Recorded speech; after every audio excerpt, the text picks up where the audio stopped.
Chapter 4, Problem number 1. In this problem, we have two assets. The life of asset A is 3 years, and the life of asset B is 5 years. For asset A, its initial cost is $17,000.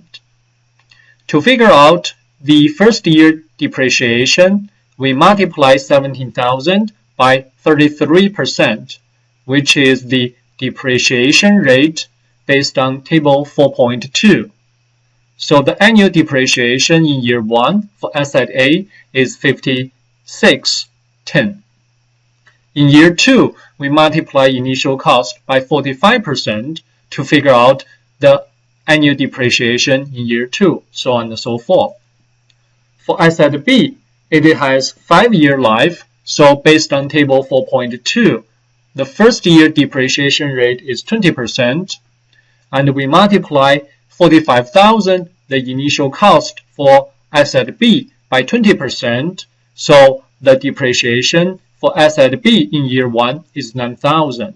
In year 2, 45,000 times 32%, the depreciation is 14,400, so on and so forth.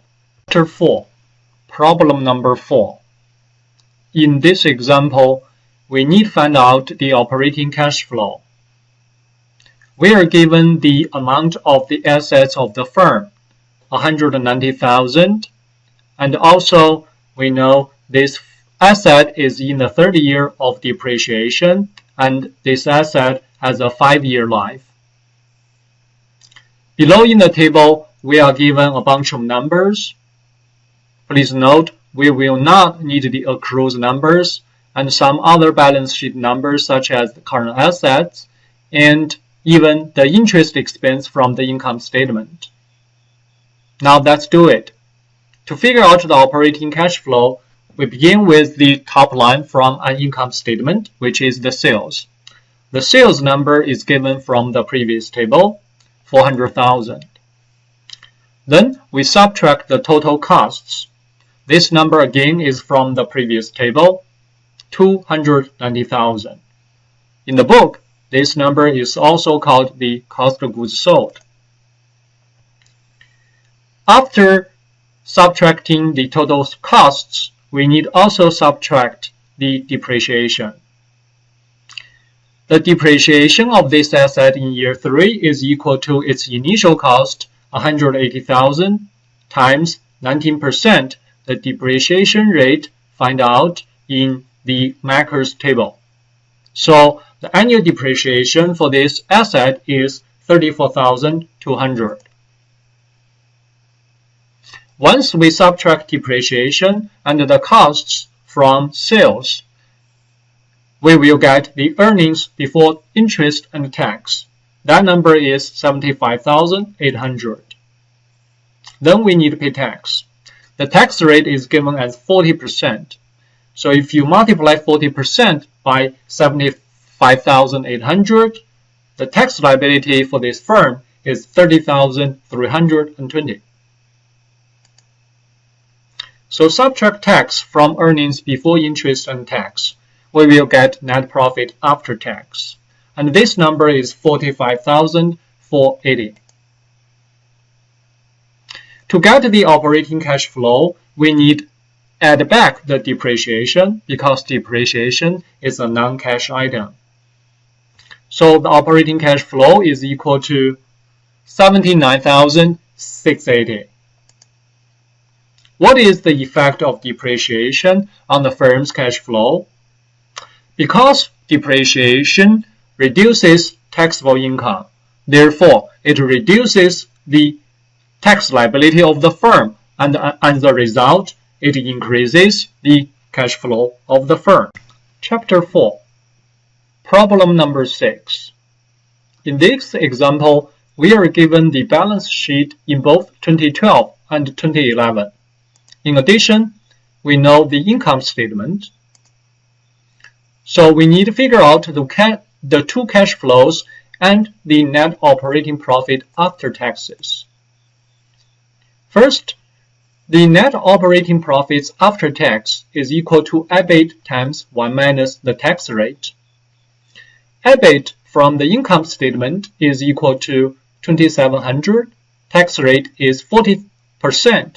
So the net operating profits after tax is 1620. Part B. Operating cash flow is equal to net operating profits after tax plus depreciation. And the net operating profits after tax from Part A is equal to 1620. Depreciation, according to the income statement, is 1600. So operating cash flow is equal to 3220. In Part C, to figure out the free cash flow, first let's do the net fixed asset investment. This number is equal to the change in net fixed assets plus the depreciation in 2012. 14,800 is the net fixed asset balance in 2012, and 15,000 is that number in 2011. So the difference is change in net fixed assets. Plus 14,700, this number is the accumulated depreciation in 2012, minus 13,100, which is the accumulated depreciation in 2011. So the net fixed asset investment is 1,400. Next, net current asset investment is equal to change in current assets minus change in account payable and accruals. 8,200 is the current asset in 2012, and 6,800 is the current asset in 2011. So the difference is the change in current assets. 1,600, this number is the account payable in 2012, and $200 is the accruals in 2012. So the sum of this 22 number minus the sum of the 2011 number. 1,500 is accounts payable in 2011, and 300 is the accruals number in 2011. So net current asset investment is 1,400. Lastly, let's figure out the free cash flow. Free cash flow is operating cash flow minus net fixed asset investment and minus net current asset investment. Recall, operating cash flow from Part B is equal to 3220. Next fixed asset investment from previous step above is 1,400, and net current asset investment is 1,400.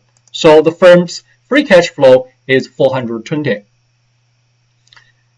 So it has positive free cash flow.